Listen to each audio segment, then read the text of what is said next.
अजय पहली बार मुंबई जा रहा था। घर वाले ट्रेन तक छोड़ने आए थे। ट्रेन की सीटी के बजने के साथ जब अपने दूर जाने लगे तब आंखों में छिपी करुणा, स्नेह, लगाव आंसुओं के रूप में बाहर आने लगा। अजय ने किसी तरह अपने आंसुओं को पोंछा, हाथ हिलाकर बाय किया और तब तक उन्हें देखता रहा जब तक वे आंखों से ओझल न हो गए।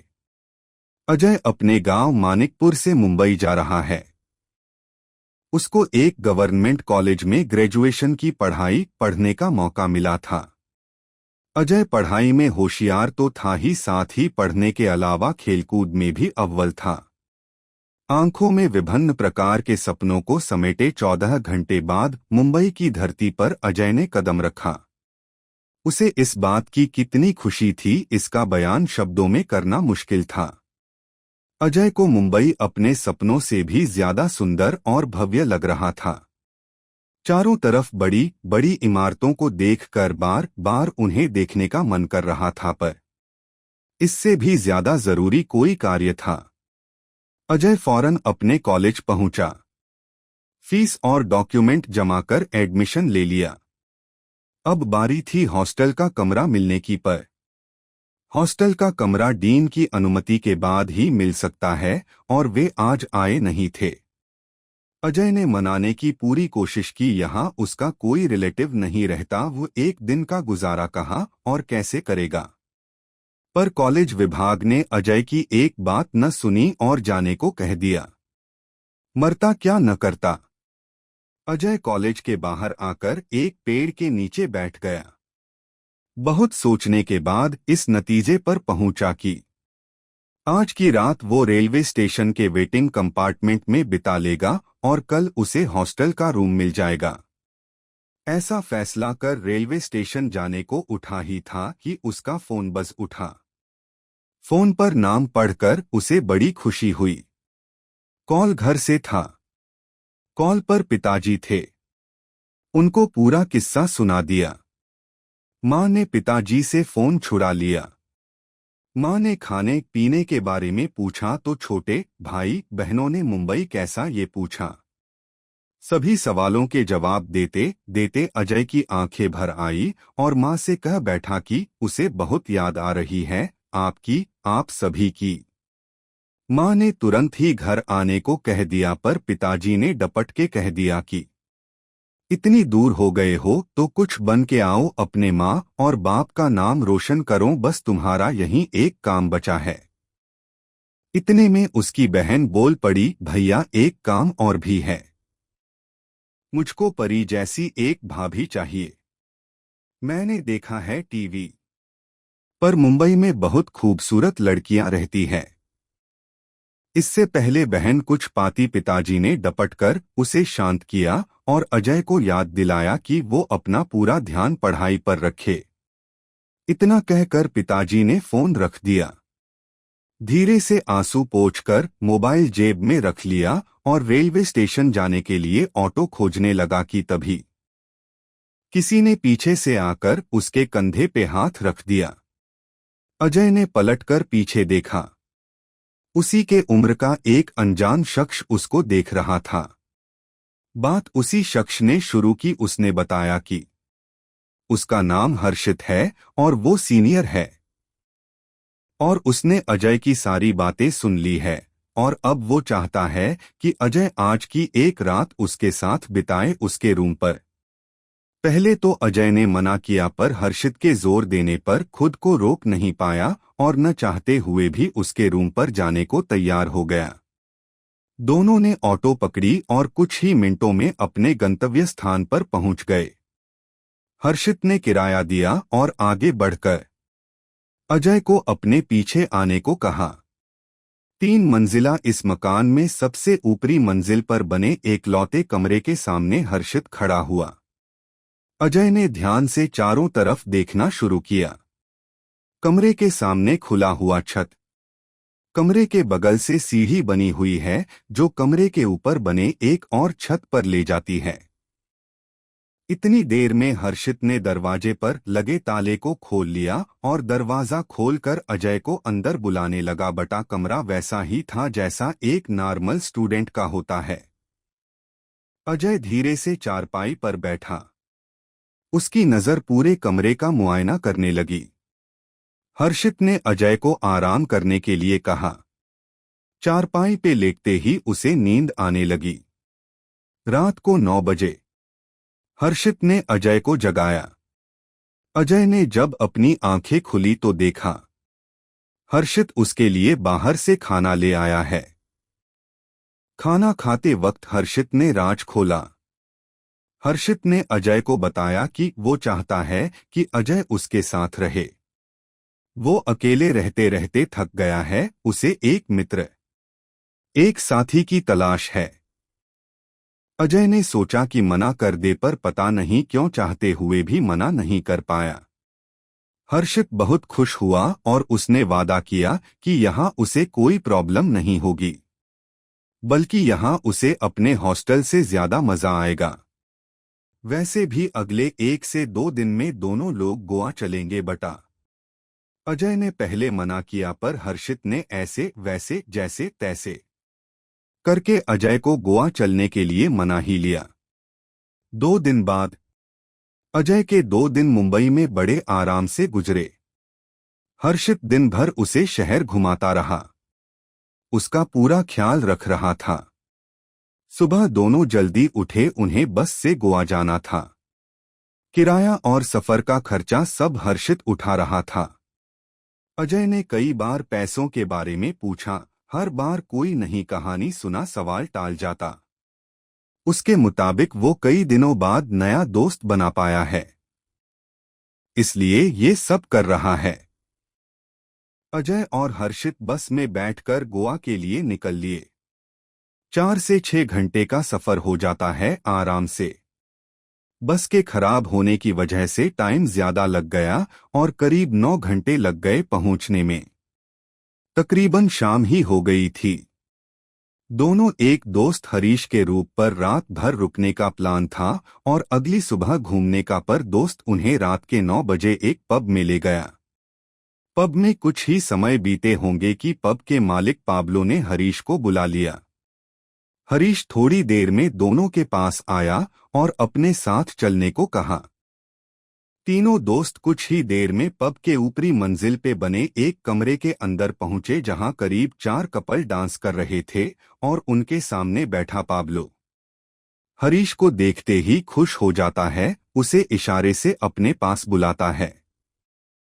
पाब्लो के इशारे पे हरीश अपने दोनों दोस्तों के साथ उसके सामने खड़ा हो जाता है, झुककर सलाम करता है और लड़खड़ाते हुए कहता है, हुजूर, ये रहे मुर्गे, अब मेरे भाई को छोड़ दीजिए। मुर्गे शब्द सुनते ही अजय और हर्षित दोनों के कान खड़े हो गए। उन्हें कुछ समझ ही नहीं आ रहा था कि ये सब हो क्या रहा है। पाब्लो ने ऊपर से नीचे तक हर्षित और अजय को देखा और हल्की हम की आवाज निकाली।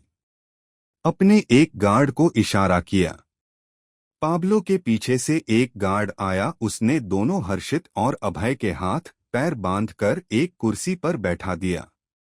पाब्लो अपनी कुर्सी से उठा, हर्षित के कान के पास आकर धीरे से कहा, मैं जानता हूं वो तुम ही हो जिसने मेरे घर में चोरी की है।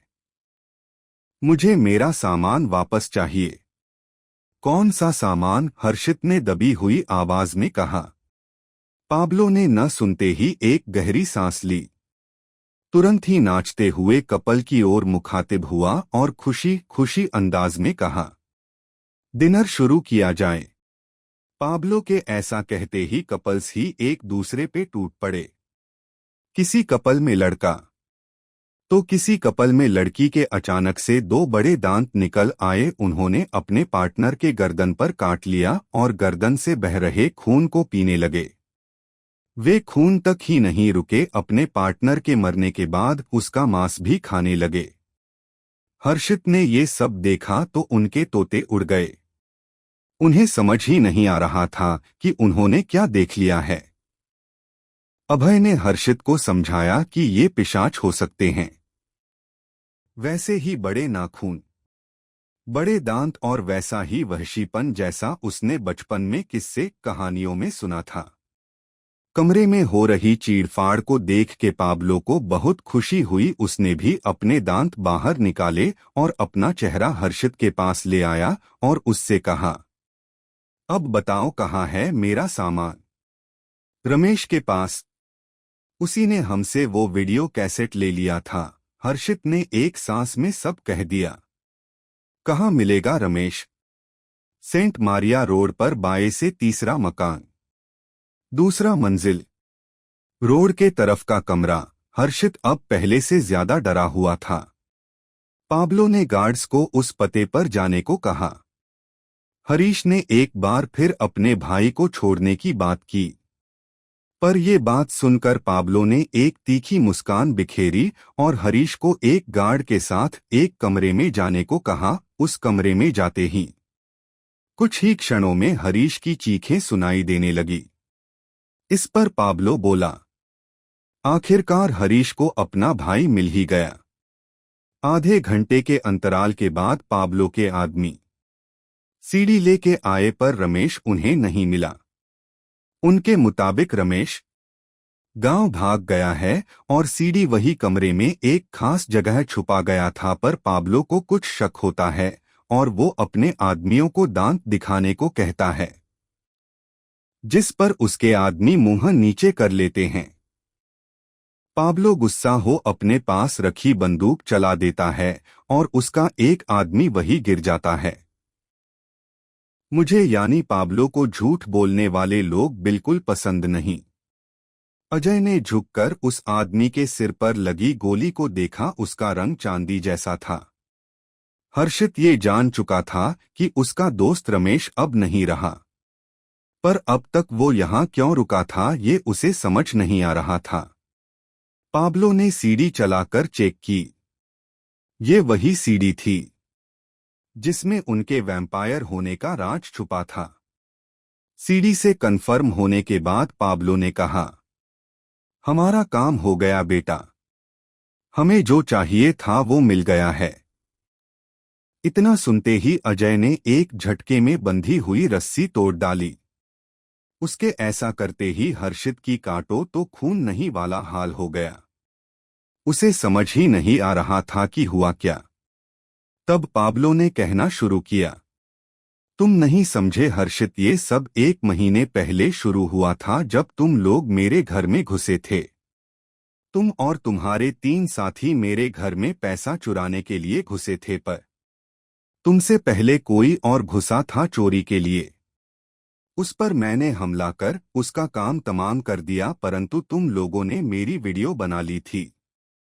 हमारा राज खुलने का ये सही वक्त नहीं था, इसलिए मजबूरी में हमें अपने बेटे जैसे लड़के को उसके घर से बुलाना पड़ा। इसकी खोजी प्रवृत्ति ने कुछ ही दिनों में तुम्हें खोज लिया और तुम इसके सम्मोहन जाल में फंसकर वो सब कर गए, जिसकी वजह से आज तुम यहाँ हो। इसको देख रहे हो, इस अजय के गांव में साल भर पहले एक प्रोजेक्ट के सिलसिले में गया था। वहां इसने मेरी जान एक शेर से बचाई थी, पर मुझे बचाते वक्त ये घायल हो गया। बचने की कोई उम्मीद ने देख मुझे अपना खून इसे देना पड़ा। तब से ये मेरे साथ है, मेरे इशारे पे काम करता है। इस राज के खुलने पर हर्षित को मानो अपने कानों पर यकीन नहीं हुआ। पाब्लो के कहने पर अजय हर्षित को मारने जा ही रहा था कि तभी उसने पाब्लो को धक्का देकर उसकी बंदूक हथिया ली और धाए की आवाज के साथ गोली पाब्लो के सीने के पार कर दी। पाब्लो को मारने की वजह अजय बता पता। इससे पहले ही पब में बूम की आवाज के साथ एक बम फटा और दूसरी मंजिल का बेस गड़बड़ा गया। गार्ड्स ने बताया दूसरे पब मारिया पब वालों ने हमला कर दिया है। दोनों के बीच जमकर गोली और बारूद चले। इसी मौके का फायदा उठा के हर्षित भागने को हुआ। हर्षित दूसरी मंजिल के खिड़की से कूद गया और नीचे कूदते ही किसी को ठेंगा दिखाकर ओके का इशारा किया। हर्षित के इशारा करते ही बूम की आवाज के साथ बहुत बड़ा धमाका हुआ और पूरा पब धूक धोकर जल उठा। हर्षित के सामने एक कार आकर रुकी। उससे एक फादर और मारिया पब के दो बाहर निकले। असल में उस सीडी में क्या था ये बात हर्षित पहले से जानता था और उसे पता था कि अब वो नहीं बचेगा, इसलिए उसने चर्च से मदद मांगी। ये सब उसी मदद का हिस्सा था।